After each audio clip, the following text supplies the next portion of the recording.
And we're live. So check this out, right? When I first started this whole venture of, doing the video cast, and there's a lot of people that came to mind, but there was one on my bucket list that I said I gotta get on and talk to because she's always been an inspiration to me. I've seen her, I've been watching her hustle for years. And, she's one of those people that any second now, it's stardom.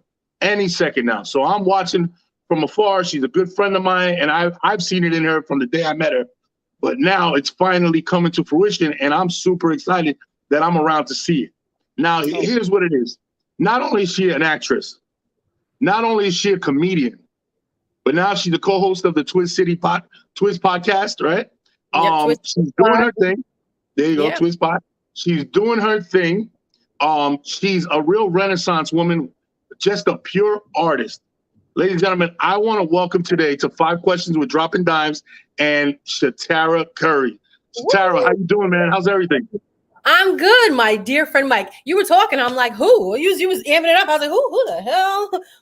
You got somebody else? You know it's you. Yeah. You know it's you, man. Oh, you know shoot, it's you. thank you so much, man. Got my heart all hot and warm. That was sweet. Thank you. Oh. No, listen, man. I mean, I've had you on my radar to talk to you. You have so many different angles to cover, and anytime anybody asks me about you, it's like, do I say she's a comedian? She's multimedia. She's an actress. And I've come to the conclusion that from now on, when I describe you, superstar, she's a star. That's it. Like, it's like you come at too many angles. You come from too many different, positions where you're great at it. You're not just good, where you're great at it, that I can't put you in a box. So I've decided from now on, this is my friend, the star. That's it. She's on the verge. So I wear my destiny on my sleeve. So there it is. It's here. Yeah. My little mental note, don't you forget. Because if not, then it's just a stupid tattoo. No, it's not. You know what? It's you manifesting it into the universe, saying, this is what it is. And like I mentioned, it's like we've all seen it. We've all seen it for years. It's not a secret. It's like I've always been more of the mindset of like, okay, when it pops, it's gonna pop fast, and it's gonna be big. You know what I mean? Right. And I've always talked to you about that. I've always said it. And the way I see you hustle, the way I see you move, I'm like, if I can grab somebody and learn from them in terms of the way they move, the way they hustle, the way they work towards a dream, you're one of the people I put in that box. You're one of the people that I admire, that I look to, and I say, if I work that hard, I can get everything I'm looking for and everything I want. You know what I mean? So I make sure that, and I only do that with certain people. I'm very particular about what energy I bring around me and who I kind of like look to get to that next level. And you're definitely one of those people. Wow. We're here today for 5 questions. Okay. I try to avoid anything that's in your bio. All right? Because I want to get like a peek, into the curtain, behind the curtain of, what you go through, the things you're involved in. And I want to start. Is that okay with you? Can we get it rolling? Can we curse?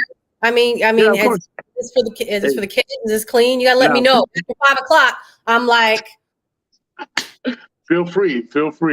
We're all good. You feel free. All right. So one of the things I want to know is, again, because I've known you for a long time, but when did it finally click? When did it click initially that you had this creative in you? And let me give you a little background on that question. Was it when you were a little kid? I know you grew up in a big family. When you were a little kid, did you know that there was an artist deep inside of you? Or was this something that developed as you got older? See, now that is a good question. It's a deep question. I thought about it. And, humor in regards to like just, entertainment and stand-up comedy, humor was something that was in the house. Like my father was a funny man, like I know he's like still laughing to this day. He was a funny man. Like at the dinner table, he was the boss of the hot sauce. So, and he'd have my mother cracking up and, stop it, Kenny. And I mean, just even thinking back to some of this stuff, it was in the house. And then, at the same time, they always encouraged us to speak up. That was the one thing. Like speak up. And I always had this ability to connect to people. Now, now as I'm older, I recognize that connecting to people is somewhat a gift and it is a talent because everybody can't do it. So when it comes to social skills, I'm like, well, shit, I'm really good in that department, you know, like as a kid, you know, I remember watching, I mean, shit, you name it, watching Tracy Yeoman, I Love Lucy, I Live in Color, like you name it. And I just would do like all these characters even in the house. Like I remember doing Farm Marshal Bill, like, you know, sticking my hair up straight. My father had these big galosh boots and I would like come to the dinner table, like, you know, my little, like, let me tell you something, you know, and I'm not trying to mess my lips up, but you know, back then I would you know, let me tell you something. And I would, you know, that I didn't even realize I was like performing for family. You know, you don't know you're performing for family at that time. And then even just even to think back to how like being a kid and we would go to like, let's say my friend's house and, you know, my parents were real big on manners. Like, you know, you always, you know, you go say hello to the parents, you thank them for having you. When you leave, you know, you always say goodbye, thank them for having you. I remember my friends would be like waiting for me and I'd be up there like chatting with the parents, like a little girl, like just chatting it up. Like, so mister, like, so how was your sisters this weekend? Like, how'd that go? Like, I would be chatting. You know, my friend would be like, are you coming to play dolls or what? I'm like, I'm coming. I'm just, wait a minute. Like, you know, I didn't. I'm just I was that little girl that was like, you know, I had the confidence to, you know, fit in the space to talk to like anybody. And I guess I didn't realize that at that time you're practicing your ability to connect to people and be comfortable in your skin while you connect.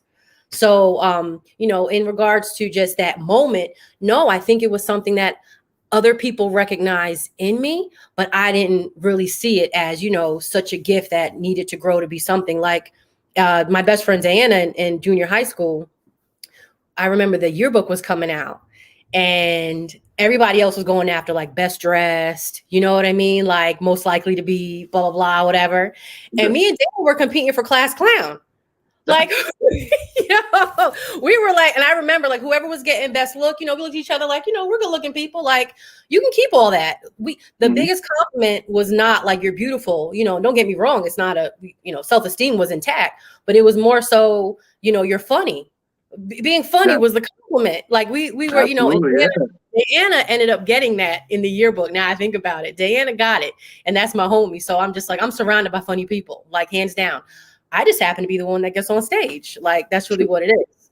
So you draw inspiration. What do you call? Okay, so that actually kind of rolls into the next question. After starting down the path, all right, of comedy, of entertainment, was there an aha moment or when it all clicked and you knew that this was your calling, or a place in time where you realized this is me, this is my passion? Because you know they say there's two important days in your life: the day you're born and the day you find out why. What was the day you found out that this was for you? Okay, so I think that the universe was always talking to me. And, you know, sometimes you're not really listening, you're not paying attention. So like back in the day, my grandmother, we'd be watching TV and she would always say, like, whenever something it'd be like a news reporter, she'd be like, you could do that. That could be you. That was always it. It'd be like the Apollo and it'd be like the dancers coming out with the feathers. She'd be like, you could do that. That could be you. It would be Miss Universe. We'd be watching Miss America. She'd be like, you could do that, you know? And at the time you're just like, you felt like, yeah, I could do that if I wanted to, but she was instilling that, you know, that bit of like, you can get up, like you can entertain. And shoot, I mean, so I had planting the seeds early. She was planting the seeds. And I know my mother, well, we have a cousin, and as a kid, he would call me like Miss Hollywood. He like, here comes the actress, you know, my cousin Craig in Queens, you know, my mother's first cousin. Here comes the actress. Here comes Miss Hollywood as a little girl. And I never, you know, looking back, I'm like, what did I do? Like, what kind of drama was I doing in the house? But the one moment that I look back on as well in college, and, you know, we are at the same, you know, we went to the same college, you know. I had a professor, and I would always take these communication and speech classes and theater classes. And I like did really well with this stuff. It was fun. And I had this professor, and I feel like her name was Victoria. I remember she like had us call her by her first name. She used to be a rockette. That I do remember. She was really tall. She was like, you know, she was super tall. She's like a rockette, like back in the day, still pretty. And she, you know, her and I would like chat, and she was really cool. And I remember at the end of the semester, she comes to me and she's like, can I talk to you after class?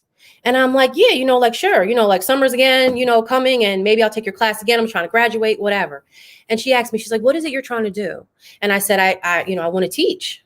you know, I want to teach. She says, listen, not to take anything from people who are teachers, you know, like they are an underpaid, like, you know, gift, something like that. She said, she goes, but I wanted to tell you that I see you doing more. And I'm like, okay. She's like, I really wanted to talk to you about, I see you in front of the camera. I see you doing more.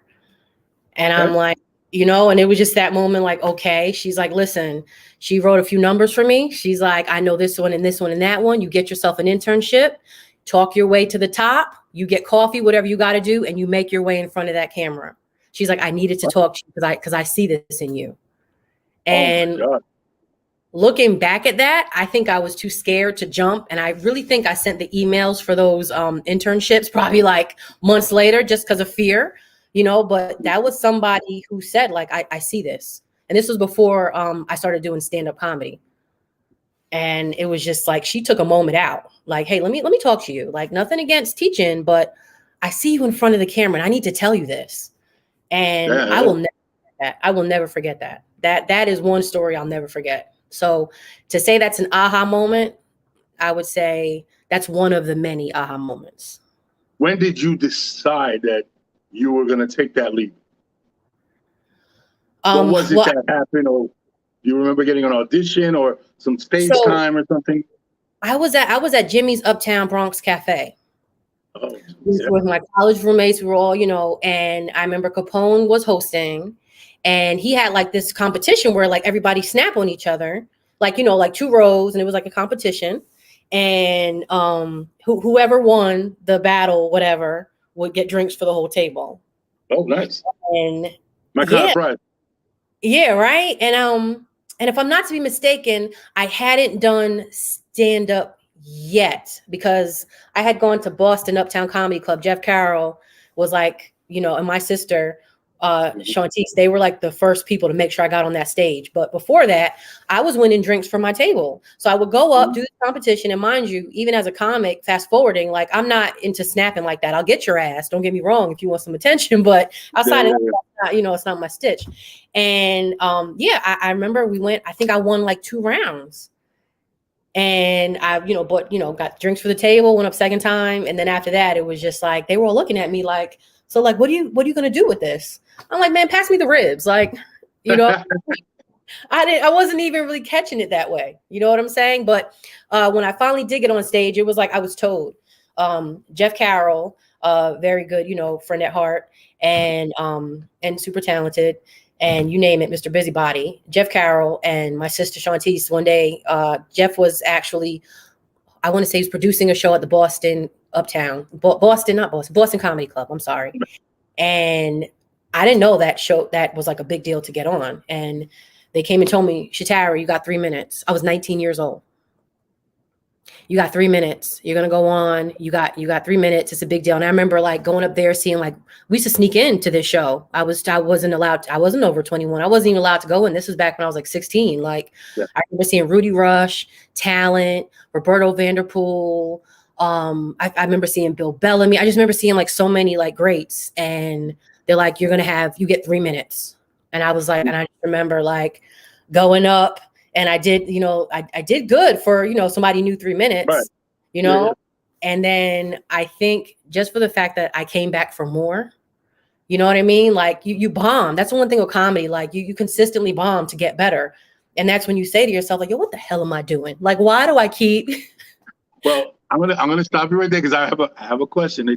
It's all part of where I'm gonna go with this, because I'm glad you kind of segued into that. Yeah. Talk to the audience about how a crowd's reaction makes you feel. All right, let's start it like this. Give us a sneak peek into your mind of a comedian and that rush that you get when a joke hits. And then there's a second part to that question. Go ahead. Okay. I'll get to that in a minute. I mean, obviously it's an amazing feeling, but you know, just for the one thing that people forget is just because you did good yesterday doesn't mean you're going to do good today. You hear what I'm saying? It's literally every time you get on that stage, like you would hope that you put so much work into it that you don't ever do bad. You know, like you would hope the time you put in would, you know, play out where it's like you see the fruits of your labor. However, you know, you have your ups and downs. You just want to have more ups and downs. when you are preparing to get on the stage, when you're preparing for them to, they give you the order, Shatara, you're up next or whatever, and it's going to be you do get that bit of like rush, butterflies. It is a little bit of nerves, but it's a good nerves, because I feel like if I'm not nervous, then I'm not humble. That's just me. Right. If I'm nervous, then I'm just taking all this for granted, because you just don't know.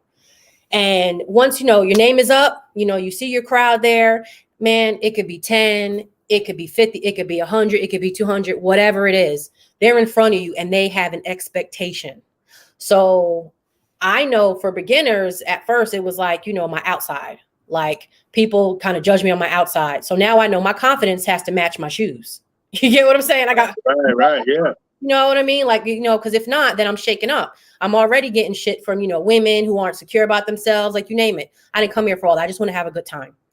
Once you give a piece of yourself in your intro, just feeling out the crowd. I like to always make sure I touch everybody, from like everybody in the back or whatever. Once you have everybody's undivided attention and it's all eyes on you, Tupac, for real, that moment is, it pushes your confidence. It's a burst of confidence that has to come out of that. There's, what I mean? So what is it you want to say now? So when you hit that first joke, from there, you kind of got to know your crowd and what you're going to talk about. It should just flow. So I'm not a didn't comic. You know what I mean? I'm very conversation. I'm very much conversation, talking to everybody. And that's how I want to feel. Like I'm literally having conversation. And it's almost, I call it the comedy Holy Ghost. Because like I go into, you know what I mean? It's like speaking in tongue. Like it's just automatic. Yeah. Wow. You're going to like a cruise control. Yeah. Just kind of muscle memory type thing. Wow. That's awesome. You're zooming. And then sometimes you come up with stuff that you don't have on paper. You know what I mean? Sometimes you come up with stuff, that, where'd that come from? It's just all coming natural. Cause if you got it, you got it. You can't learn this shit in a book. Yeah. And I got it. Nice. That's what I'm talking about. It's like, there's a lot of parallels to like an elite athlete when they go into that zone and they see the bucket, the size, the basket, the size of a giant bucket, and everything is hitting and they're on all cylinders. You know what I mean? And it kind of comes naturally. That's awesome. Right. That's fantastic, man. I love that. That's a nice deep dive into the mind of a comic and what you feel when you step on that stage. You mentioned bombing. Mm-hmm. Mm-hmm. I found that every comic, right, when you talk to them, they don't really tell you in class, like in clear notes on when they did great, but they can tell you to the letter the times that they bombed.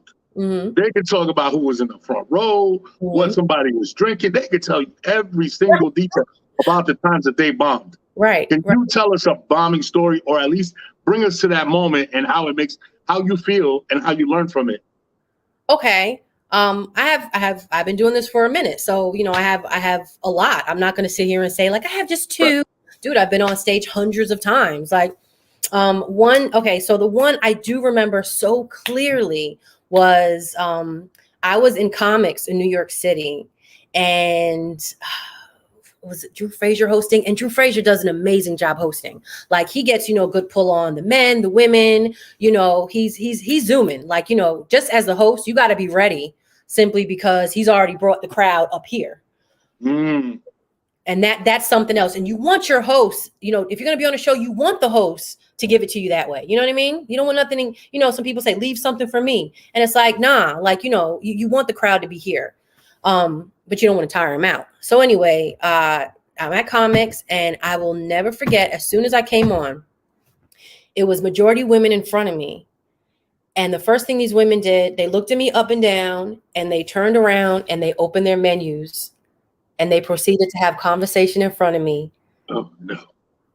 And order food. And I just was like, and that just threw my whole thing like, whoa, and you feel, you take it personal. You just, you know what I mean? Cause you can have a heckler, running their mouth and going back and forth with you. Right. You have those, you know what I mean? But that moment, and I've gotten that a lot where, it's just like, you know what I mean? The turnaround. And it's just like, oh shit, like what just happened? That's not a good feeling. And I've learned how to make friends with the crowd. So what I learned from that is, I did a show in what the hell was, I forget this comedy club, and a comic said to me, he's like, I watched you the whole time. He said, this is about, he said something like it's 70% women here. He said, when you first got on, he said, I saw how they were like this when they saw you. He said, you made them like you. That was Tommy Too Smooth. You made them like you. You know, like, I don't know how he meant I made them, because I don't put a gun in nobody's head.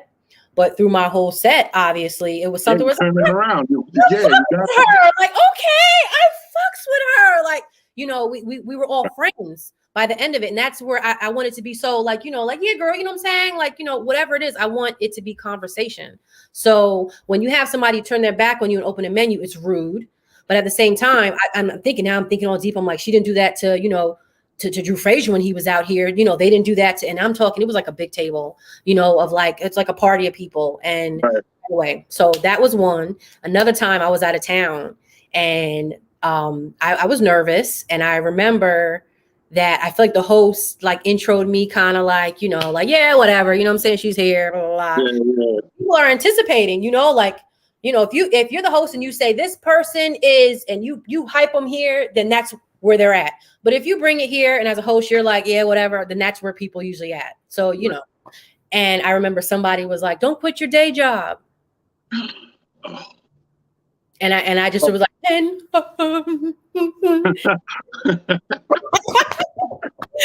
yo, oh God. Yo, there may have been a tomato, like there may have been a tomato on the stage after that. Yeah, it was like they were just like, it was like grown men like yelling words at me, like, what have you done?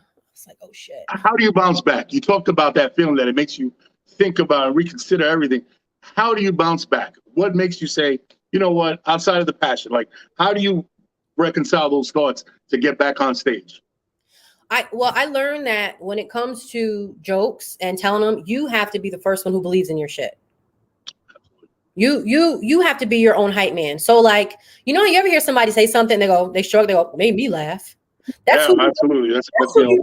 That's who you really have to be when you get on stage. You have to have that, you know, that, oh, well, made me laugh.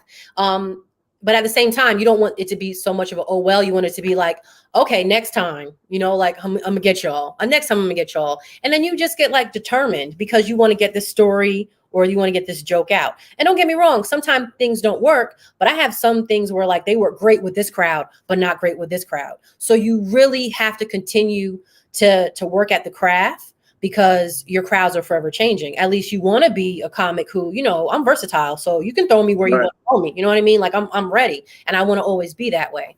So, you know, you just have to have this ability to want to get back up.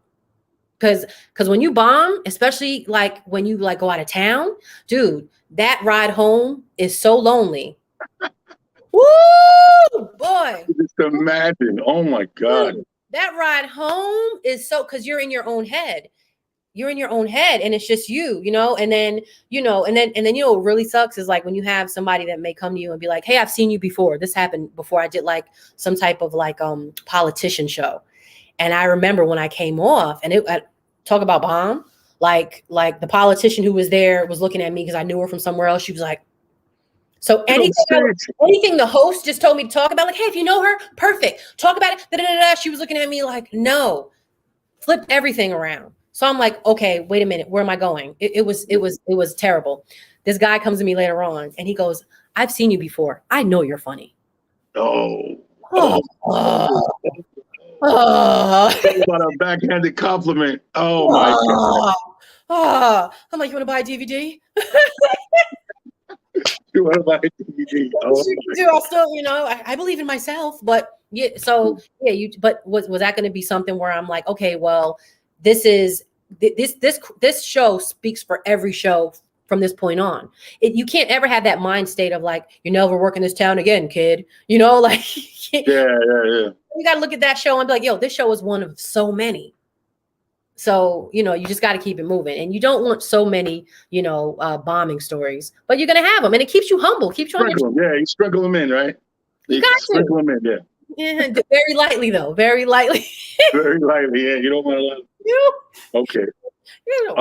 So you're a multi-talented artist. You're a comedian, but you're also a working actress. When did you discover the love for acting?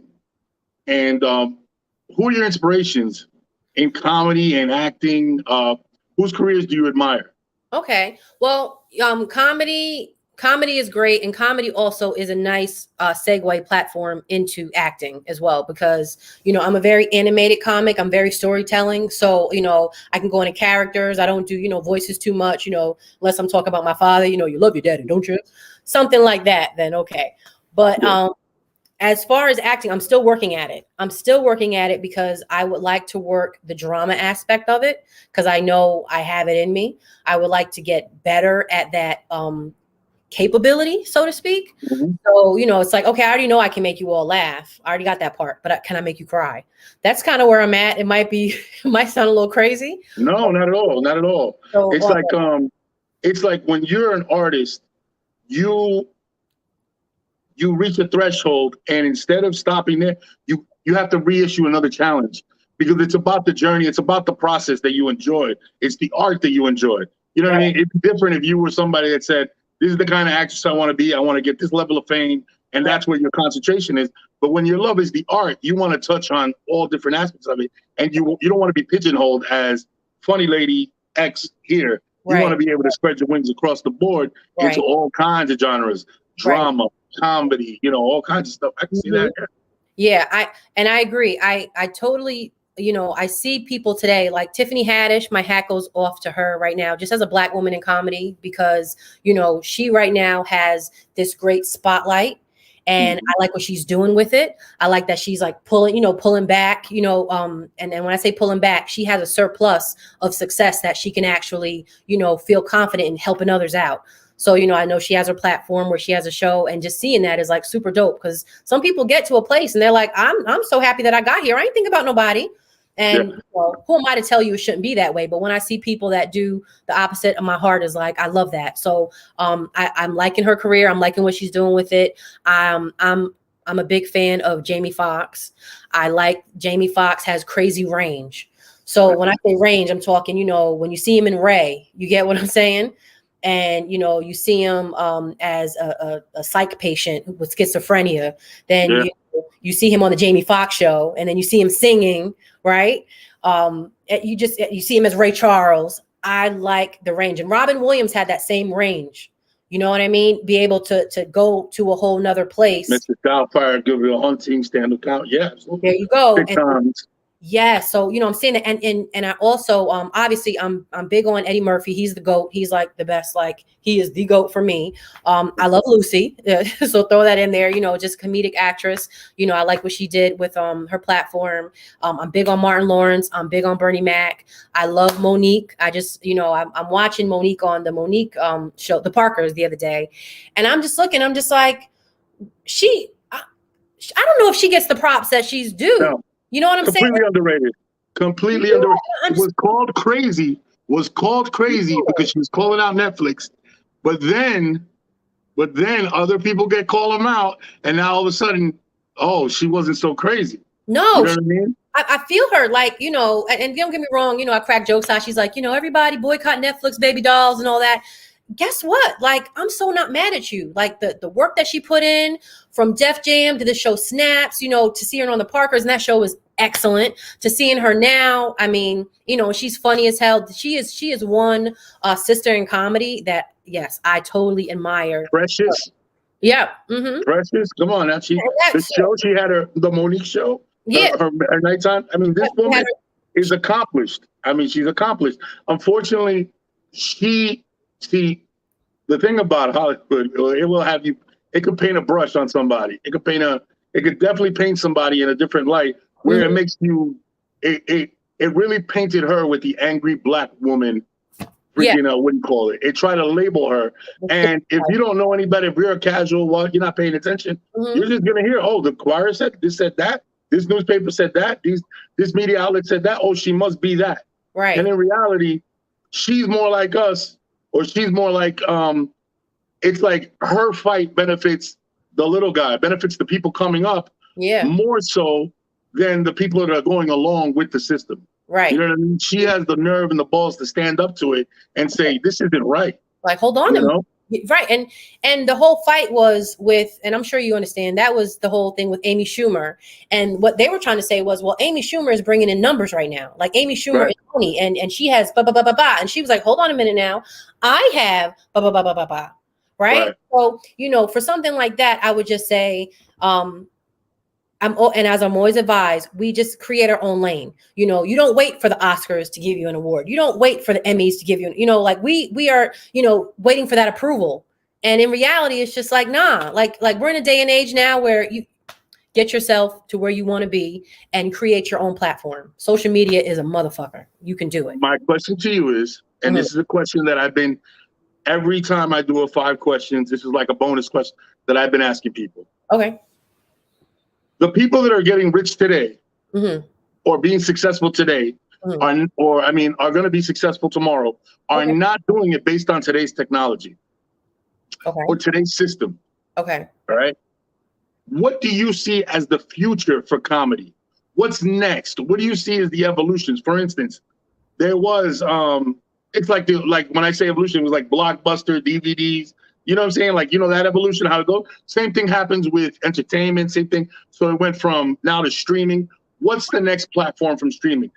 Do you think post-COVID, are we going back to brick and mortar comedy shows? Will there be a new angle?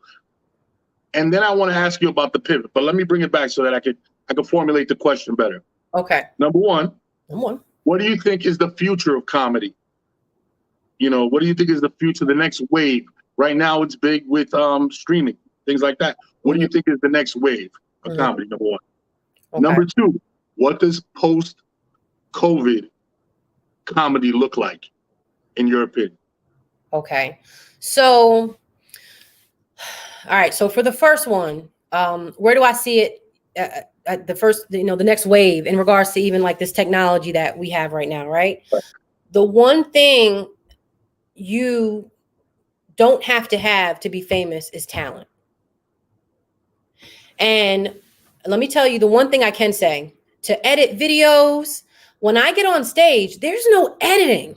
There's no, can I do that again? There's no, let me go on to, you know, put my filter on and let me go. No, there's none of that. You know what I mean? So I'm just so grateful that I actually was at that point of life where I know what it is to put a quarter in the payphone. You get what I'm saying? I know what it is to have to open up a thesaurus. I can say it. I use this piece of my brain. I'm so glad that I know how to do things, you know, in a, I don't know, to what somebody would consider hard. You get what I'm saying? I'm glad that I worked to this point, because when there is no technology, then what? So, and don't get me wrong, when I see people, I enjoy the internet. I appreciate people who are, you know, putting out videos and content and so on. And even I have to get better in so many ways. So before I, you know, sound like I'm knocking anybody, trust me, I'm not. You get it how you get it. You get what I mean? Because either way, it is work. When you really think of it, like this shit is work. You know, I'm like, oh, he's safe with some stuff. It's still work. So I can't knock you. You have the hustle spirit. That's what it is. You have the hustle spirit. So I'm not mad about it. However, I'm seeing that, you know, you can be internet famous, and, you know, you have some good money in the bank, and it was, and it's like, well, how'd you do that? And it's like, oh man, I just went viral for blah, blah, blah, blah, da, da, da, da. So it almost seems as though our attention span, or should I say our quality for talent, or, you know, has just made a big flip turn upside down, because I like I said, it's a lot of, oh yeah, that's just a YouTuber. Oh yeah, and it's just like, oh okay, what's he do now? He skateboards and he falls on his head, and then he bleeds a little bit, and then after that he wipes his eye, and then his mom calls him, and it's hilarious. And I'm like, really? Like that's how they and now he's in a Snickers bar commercial. I'm like, oh my God. Okay, all right. You know what I mean? Like, so people are creating a platform to make themselves stars. They're giving each other what they want. And I can't be. You know what I was thinking? What you thinking? So I was thinking about this, right? And like I'm always kind of just I don't know, I'm not in that world, but I was thinking about comedy, right? I'm like, number one, I think the brick and mortar, like the comedy stores and the comedy you know, places, whatever, they're gonna be packed. I think that's gonna come back. Yeah. People are dying, busting at the seams to get out of their house. Yeah. Right? They're busting at the seams to get out of their house. So I think there's always gonna be that yearning for entertainment, to get out, to be there, to be live, to feel that atmosphere. Yeah. Right. Yeah. Mm-hmm. But here's one of the things I was thinking, right? Tell me maybe I'm crazy. But when I think the future, right? Mm-hmm. When I think the future of comedy, I'm thinking, how cool would it be, right, if a comedian could be in 5 places at once? 5 different comedy stores, 5 different sellers, 5 different improvs all at once. Okay. Right? Okay. Where you literally do, again, this is me talking crazy. Don't mind. No, it's not crazy because it's coming, it's happening. Right. You do a hologram recording of yourself. Hologram. I knew he was going to say hologram. Yeah. Hologram recording of yourself. Mm-hmm. And you literally sell it to private parties, different people, They could actually download you and say, bop, bop, bop. And then people host a party around your comedy up on stage. And you're literally selling your content. Something crazy like that. The reason I even mentioned something like that is like, I always think there's a next step. There's an evolution, right? And I think that we all need to dedicate a small part of our brain to what's next. Because the people that are, for instance, like a Joe Rogan, right? That has one of the biggest podcasts in the world. Mm-hmm. He was doing podcasts, 15 years ago? 12 years ago? Yeah. Right? Yeah. Something like that. Now he's paid. Right. And if somebody would have told him back then, nobody was doing that. His mind was already on the next. You know what I mean? Cutting out the middleman. Like the record company's already done it. They cut out the middleman. I think soon maybe comedy will be cutting out the comedy clubs, cutting out the middleman that's taking some of their money. I don't know. I'm just kind of throwing it out there as far as like dedicating your brain to what the next step is, only to be ahead of the curve. Yeah. You know what I mean? I'm trying to do it in what I do. And I always, whenever I talk to people, I get fascinated. I want to know, like, do you see what I see? Because even with me and the little content creating and things like that, my mind is already moving. I'm always dedicating a small part of my mind to what's next, because I don't want to be trapped in today's technology, right? And it passed me by. You know what I mean? The next step passed me by. Mm-hmm. It's like I want to make sure that I'm on the cutting edge, especially because I came into this part late, so I want to be early on the next one. You know what I mean? Okay, so that's where my mind is always. No, I think that's super clever. Like, just like you said, the hologram. I think I think somebody is probably listening to you right now, writing that down. Like, holy shit. Like, are you kidding me? Like, kind of like getting a boxing fight, you know what I'm like, and being able to hologram it and everybody can watch it at once, Yeah. Oh my God. Yeah. That's, you right. Okay. So who's on your Mount Rushmore? Let's say, you get 4 or 5. Who's your Mount Rushmore comedy? See, that's tough because some of like my family favorites. I get this accent. I don't know from where. Some of my favorites are people like I work with all the time. And, I'm a middle child, so I like to be fair. I can't. You get what I'm saying? I can't. Like, I can say, as far as greats, I will put like Bernie Mac and I'll put Eddie Murphy there, hands down. Mm-hmm. I'll even put Monique up there, like, hands down. Tracy Ullman, for me, she is super talented with her characters. Like, I will put her up there. So many people are deserving of that Mount Rushmore, and I will put my damn self up there. So, hey, you know what? That's right. So it's the most important person, Mike. You gotta put yourself first. You gotta love yourself. Mm-hmm. Okay, so what's next for you? What do you got going on? I know you're promoting some shows. I see them on Facebook. I know you're promoting on what do you call it, on Instagram. Yeah. Let the people know where you're gonna be. Where can they find you? Yeah. What's next for you? The world is coming back alive. So the one key piece, even if it's a hologram, I will say that intimacy of connecting with people at a comedy show can never be replaced. And this is just talking from somebody who loves to connect to the crowd and get out and see. I swear, I be wanting to hug people at the end of the show. Like, it's mutual. Like, I want to hug people. So, we want to get back to that. So yes, you're right. Things are opening up. I do make sure that I post my shows. So far, I'm in Brooklyn. I'm in Jersey coming up. Well, let them know. Let them know today. I got a lot of people that are from that area. I'm like off Plainfield. I have 3 shows, and that is April, if I'm not to be mistaken, that is April 25th.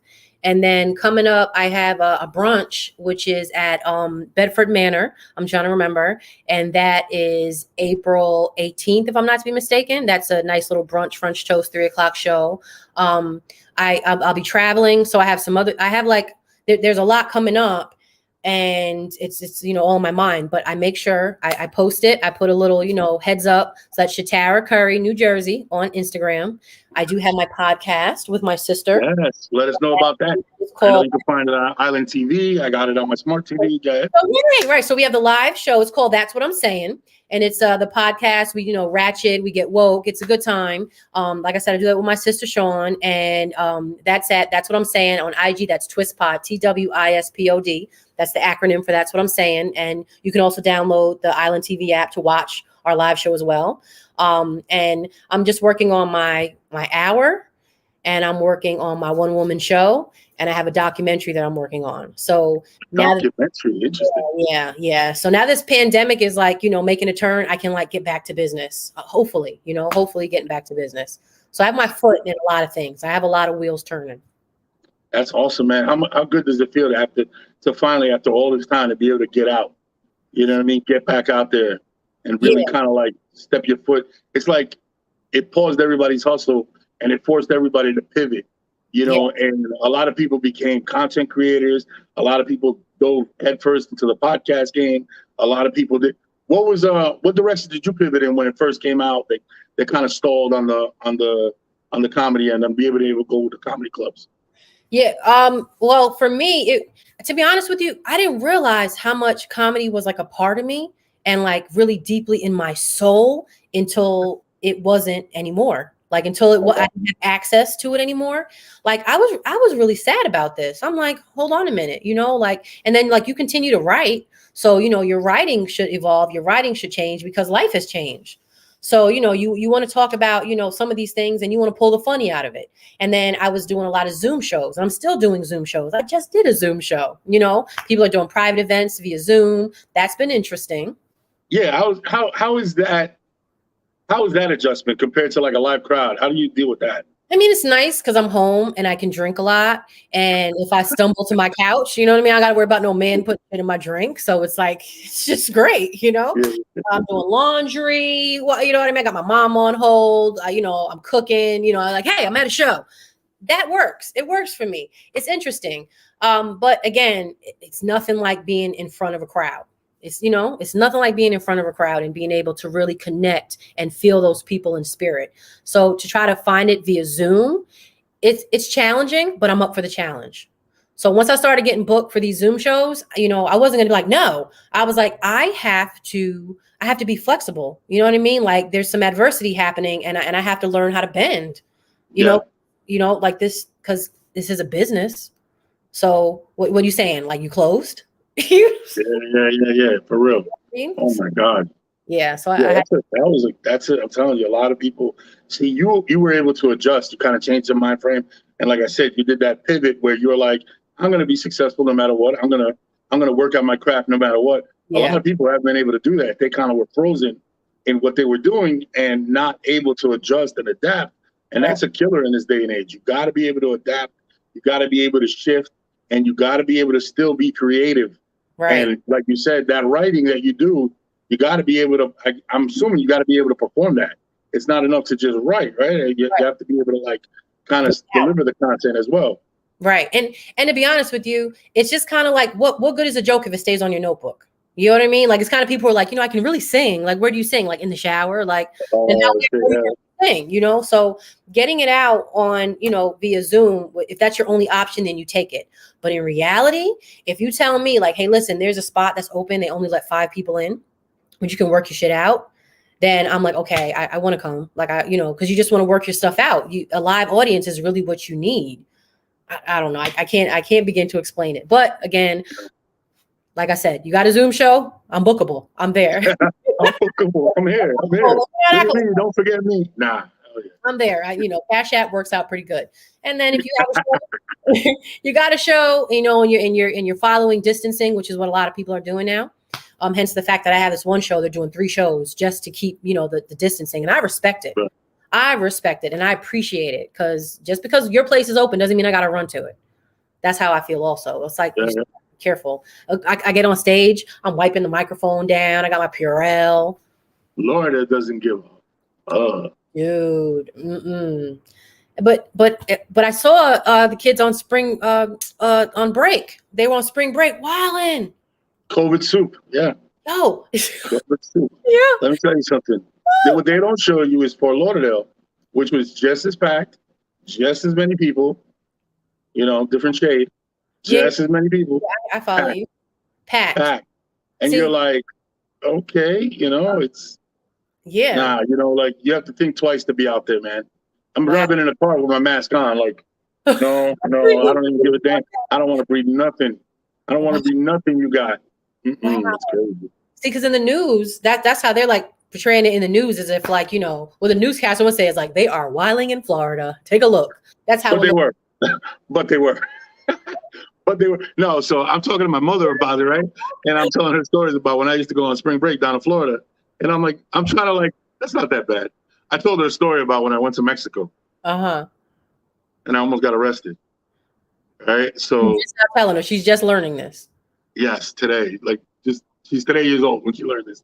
I almost got arrested, right? And if it wasn't for the hotel dealing with the people that had the orange wristband, like, you know what I mean? Like, the guy was like, no, just give him a couple $, let him go. And they let you go. And my mom's just looking at me like, no, not you, not my son. And I'm like, yeah, Ma, that's nothing. Trust me. Yeah, ain't nothing until you have to slip a federale, a couple $100 pesos. You know what I'm saying? Don't stress nothing. They just having fun, but no, they were wilding. They were wilding down here, man. Can't even front. They were acting up. Yeah, I don't want no parts of it. I'm still being careful, to be honest. I'm still being careful. I'm too old for that shit, man. Right? Man, listen. I'm trying to live my life, the best life. I ain't trying to catch no COVID, man. Right. It doesn't care. It's not discriminating anymore, man. It doesn't give a damn. No. Age, fucking sex, it doesn't matter. Nothing. And you see people healthy. You know what? Let's not down the cats right now. Let's not bring it down. Let's not kill. Let's bring it back up. We're both like, Yeah. We turned into two people in a nursing home, like in our rocking chairs. Oh Lord, we sound like two old people. Hey, did you hear about Sheila? She fell. Oh my God, she broke her hip. Shit like that. You don't want to. Oh my God, it's so funny because as people get older, they start talking like. I watch my mom, right? And the conversations that we used to laugh because they would sit at the table and all they would do is talk about their job. The last time I was in Jersey, me and my sister sat around the table and all we did was talk about our jobs. And we're looking at it like, oh man, we're the drunk uncles now. Holy shit, this is crazy. Wait. And then you see your mom talking about her medication with her friends. No, because I went to the doctor and I see myself in a couple of years doing that shit. Yeah, because I'm on Federal now. Before I was on, and Medicare only pays 80%. All that kind of conversation shit. And you're like, fuck, man, I'm getting old, yo. Man, listen, my back breaks checks, man, and you can't cash them no more. It ain't.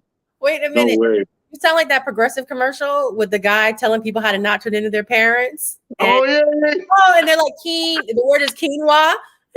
She's like, Keanu. And then he says, he's like, you don't have to do that. Oh, no, man. My knees sound like a bag of rocks. Yes. That's okay, but we're still here to talk about it. You know what I'm saying? Shit. Okay. Well, check this out. I want to say a big, big thank you. Absolutely. For coming through. I appreciate you more than you will ever know. Thank you for having me. Look, man, I'm going to say it a million times, yo. People that are established in their field, doing their thing, don't owe you anything. They don't have to come down and help you out. And you know what? I feel good to know that I have friends and that I have people that support me and, step in and say, hey, Mike, my schedule is crazy, but you know what? For you, I'm going to step in and I'm going to do this for you. And I appreciate it more than you will ever know. Anytime. And I don't take it for granted. Anytime. With that said. Yes. Ladies and gentlemen, this episode is brought to you by Buna Imports. Okay. This is Ethiopian coffee grown on a family farm. There's levels to this shit. There's coffee And then there's Ethiopian coffee, the motherland of coffee. I promise you. Buna Imports. I will drop the link underneath. Put in your order. It's phenomenal. I stand on this. Mm-hmm. And Mike don't play with your coffee. I know you don't play with your coffee. We meet at the diner at midnight, and he's like, "I'm gonna have a little coffee." A little coffee. It's all brought to you by Fox City Beard. Fox City Beard, an organic beard company. It has nothing but organic products to put in your beard. It's good for your skin. Fox City is not just a beard company; they're also a lifestyle brand. FoxCityBeard.com. You can check them out. Fantastic product. So, like I always say, I've had the opportunity to promote different products, and people have come to me with different products, but I will only pick the two that I stand on. So, Fox City Beard, Buna Imports, phenomenal people, phenomenal products. Check them out. I'll drop the import. If you put the promo code Drop'N Dimes, they will give you 10% on purchases over $50 for each of them, whether it's Fox City or whether it's Buna Imports. Drop'N Dime, promo code Drop'N Dimes. Sarah, thank you so much. You're welcome. Do they have K-Pods? The coffee? No. What? You're old school. In the pot. They don't. But I promise you, you don't have to take my word for it. Ask your sister. Ask Chanel. Okay. Oh, they love with it. I'm telling you. Yeah. This is our go-to shit. She was out of town, and she was like, "Yo, do they have a storefront? I want to go check them out." Yeah. I'm dead serious. You can ask her. It's hilarious. She don't play. She's probably like, "I've been up since Tuesday." I'm like, "Chanel, it's Sunday." Like, what are you talking about? So now I know why. I'm telling you. She told me, she was like, so he had sent me some of the whole bean, so I was gonna have to buy like a grinder. She was like, "You got a NutriBullet? All you got to do is put your coffee in the NutriBullet. The beans, the full bean. Crazy. Yo, game changer. You get this fresh, aromatic, like, oh my God, I'm telling you. Like, I put it in a giant can, all freshly ground. Oh, that was genius. Okay. It's the best. Coffee people have little like drug secrets. Like, that's like coffee drug secrets. I could love you more than coffee. I just can't love you before coffee. I love me some coffee. Shatara, thank you so much, man. I really, thank you so much. Like I said, I can't reiterate enough how much I appreciate you coming through. Thank you for having me. Thanks a lot. Absolutely. Ladies and gentlemen, if you like what you hear, I want you to click like, share, and let us know. Drop a comment down below. What do you call it? I'm going to post Shatara's website down below so you can check out her future dates and everything she's got going on. Ladies and gentlemen, thank you very much. This has been 5 Questions with Drop'N Dimes and comedian, actress, podcaster, Shatara Curry. And we out. Thank you very much, people. Thank you very much.